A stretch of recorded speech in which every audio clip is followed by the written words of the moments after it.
Rays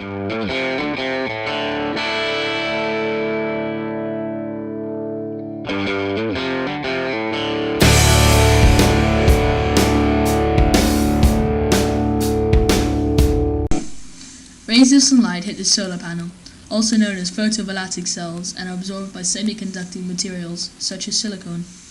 Electrons are knocked loose from their atoms, which allow them to flow through the material to produce electricity. This process absorbs the light and converts it into electricity. This is called the photovoltaic effect. An array of solar panels converts solar energy into DC, direct current electricity. The DC electricity then enters an inverter and inverts into DC electricity into 120 volt AC, alternating current, electricity needed by home appliances. The AC power enters the utility panel in the house and is then distributed to the appliances or lights in the house. When too much solar energy is generated, it can be stored in a battery as DC electricity. The battery will continue to supply your home with electricity in the event of a power cut or at night time. When the battery is full, the excess electricity can be exported back into the utility grid if there is a system connected to it.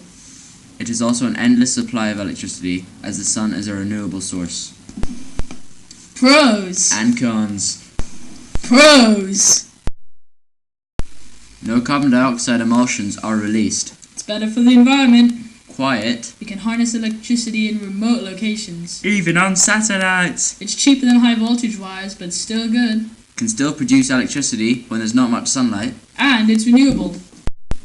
Cons. Efficient solar cells can be above $1,000, as some households may need more than one. It's vulnerable against hail impact, wind, and snow loads. This is especially important for water-based silicon cells, which are very brittle. Moisture can corrode metal contacts and interconnections, thus decreasing performance and lifetime. Who uses it? This graph shows the world's energy consumption.